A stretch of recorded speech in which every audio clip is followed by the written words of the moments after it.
Hello friends, आज हम देखेंगे कोरियन ड्रामा कॉलिड लव का एपिसोड 1। ये एक रिवेंज रोमांटिक ड्रामा है। कहानी की शुरुआत में हम देखते हैं अपने मेन लीड को, जिसका नाम दोंगजिन है। वो ऑफिस में काम कर रहा था और नूडल्स बनाता है, तभी उसका नूडल्स गिर जाता है। आगे हम इस कहानी की फीमेल लीड को देखते हैं, जिसका नाम सिमू है। वो अपने हाई स्कूल बेस्ट फ्रेंड के साथ थी और जो फार्मेसी की दुकान चलाता है। दोनों साथ में बातें कर रहे थे। सिम्बू जो हमारी फीमेल लीड है, अपने इमोशंस को, अपनी फीलिंग्स को ज़्यादा दिखाती नहीं है।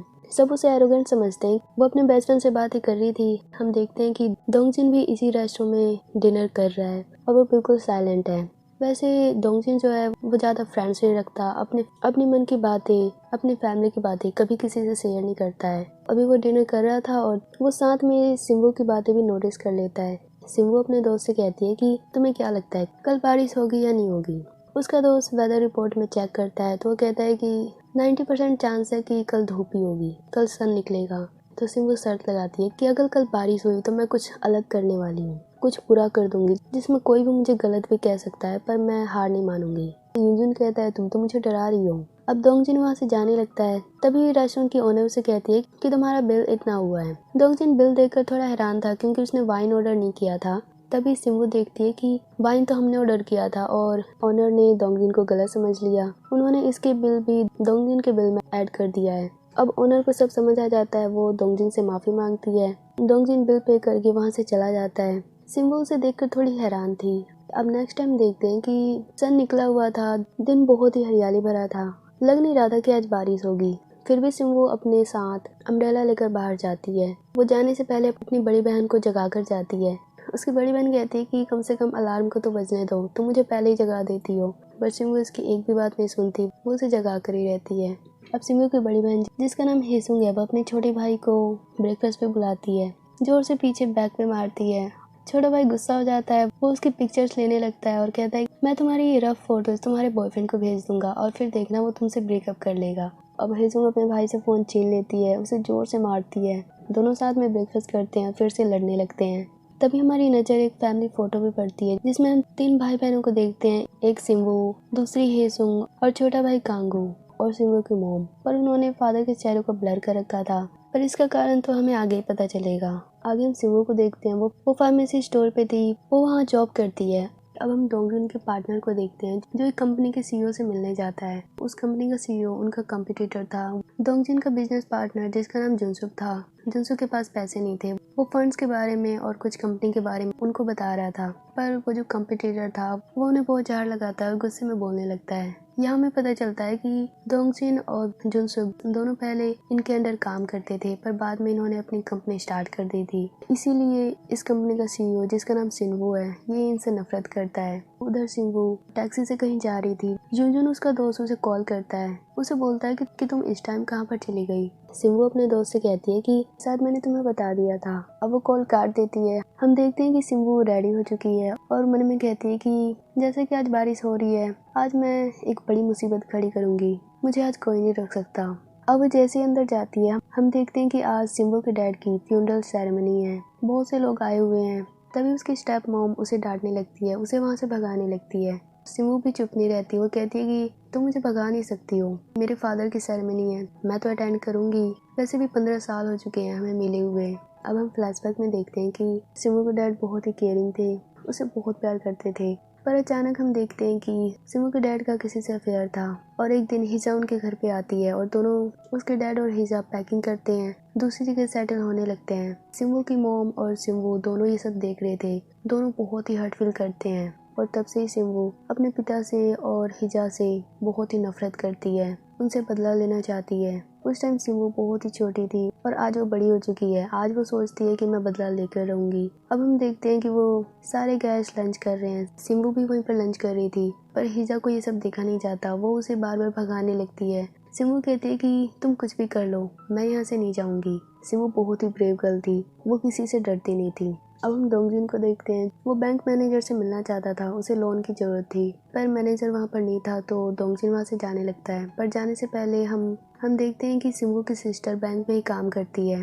वो दोंगजिन को बताती है कि मैनेजर यहाँ पर नहीं है डोंगजिन उसे अपना कार्ड देता है और कहता है कि मैनेजर जब भी आए उन्हें ये कार्ड दिखा देना ताकि हम दोनों कांटेक्ट कर सकें। डोंगजिन के जाते ही दूसरी एम्प्लॉय वो कार्ड देखकर हेसुंग से कहती है कि तुम्हें पता है ये कितनी बड़ी कंपनी का सीईओ है, ये बहुत ही हैंडसम है। वो डोंगजिन की तारीफ करने लगती है, पर हेसुंग यानी सिंवू की सिस्टर कहती है कि नहीं, मुझे नहीं लगता ये कहीं से भी हैंडसम, ये तो ऐसा लगता है बस लोन के चक्कर लगाते रहता है। दूसरी एम्प्लॉय जो उसकी फ्रेंड थी वो उसे कहती है शायद तुम इसीलिए सिंगल हो क्योंकि तुम्हें अच्छे लोगों की पहचान ही नहीं है। उधर सिंवू अब रेस्टरूम जाती है। उसकी आंखों में आंसू आ रहे थे क्योंकि वो पहले की बातों को याद कर रही थी। वो अपने आप से कहती है कि मैं भी रो नहीं सकती, मेरे रोने से लोग मुझे लूजर समझेंगे। बाहर कुछ लेडीज लोगों की चुगली कर रही थी, वो किसी के घर बेचने की बात कर रही थी। तभी सिंवू बाहर आती है और उन्हें डांट कर पूछती है कि आप किसके घर की बेचने की बात कर रहे हैं। वो लेडीज कहती हैं कि जाओ अपनी स्टेप मॉम से पूछो, हम नहीं जानते।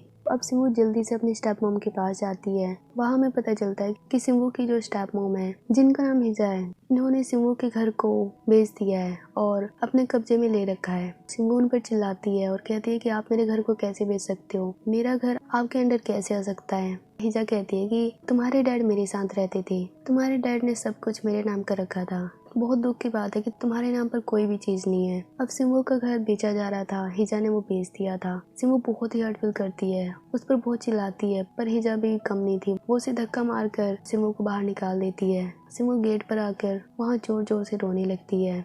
अब हम जुनसुक को देखते हैं जिसको डोंगजिन का मैसेज आता है। मैसेज आते ही वो दौड़ा दौड़ा डोंगजिन से मिलने जाता है। डोंगजिन को अभी तक लोन नहीं मिल पाया था। जुनसुक और डोंगजिन दोनों ही बिजनेस पार्टनर हैं। जुनसुक ने कार कुछ दिन पहले ही खरीदा था। डोंगजिन कहता है क्या मैं इसे बेच दूं, हमें कुछ पैसों की जरूरत भी है। पर जुनसुक उसे रिक्वेस्ट करता है, उसे कहता है कि देखो ये कार मैंने उस टाइम ली थी जब हम ठीक हालत में थे, मैं इसे बेच नहीं सकता, ये मेरे लिए एक बच्चे की तरह है। अब डोंगजिन वहाँ से चला जाता है और हम देखते हैं कि वो भी फ्यूनरल सेरेमनी अटेंड करता है। यहाँ हमें पता चलता है कि हिजा उसकी मोम है।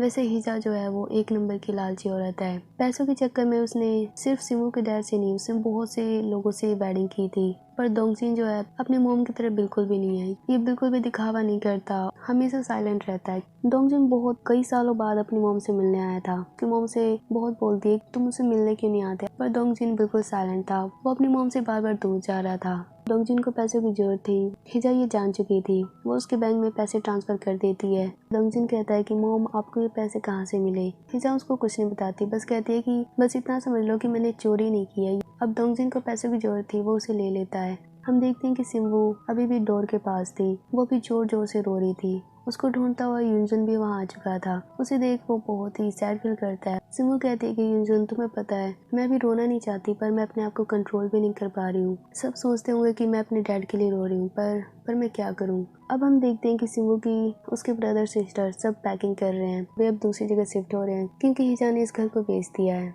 अब 2 महीने बीत चुके थे। हम डोंगजिन को देखते हैं जो एक एग्जीबिशन हॉल को बुक कराने गया था और वो बाकी एम्प्लॉयज के साथ मीटिंग करता है। सबके सब चिंता में थे कि कहीं वो लॉस में ना जाए। आगे डोंगजिन अपने पार्टनर के साथ जिसका नाम जुनसुक है, दोनों साथ में लंच कर रहे थे। डोंगजिन कभी भी किसी से अपनी पर्सनल इन्फॉर्मेशन किसी के साथ शेयर नहीं करता था। जुनसुक उससे पूछता है कि आखिर तुमने अपनी गर्लफ्रेंड के साथ ब्रेकअप क्यों कर लिया, पर डोंगजिन उसे कोई भी चीज नहीं बताता। उधर हम सिंवू को देखते हैं, वो भी बाहर लंच कर रही थी। उधर हम हेजुंग को देखते हैं जो सिंवू की सिस्टर है। वो बैंक में काम कर रही थी, तभी एक लेडी कस्टमर आती है। वो कुछ ऑर्डर देने लगती है और गुस्से में बोलने लगती है और उधर सिंवू भी भागी भागी बैंक में आ रही थी। हम देखते हैं कि उस लेडी कस्टमर ने हेजुंग का बुरा हाल कर रखा है, वो उससे फाइटिंग कर रही थी। यहाँ हमें पता चलता है कि हेजुंग का जो बॉयफ्रेंड है वो एक चीटर था, वो शादीशुदा था और ये बात उसने हेजुंग को नहीं बताई थी। और वो जो लेडी कस्टमर थी वो उसकी वाइफ थी। हेजुंग से बार बार माफी मांगती है और उन्हें बताती है कि मैं नहीं जानती थी कि वो मैरिड है।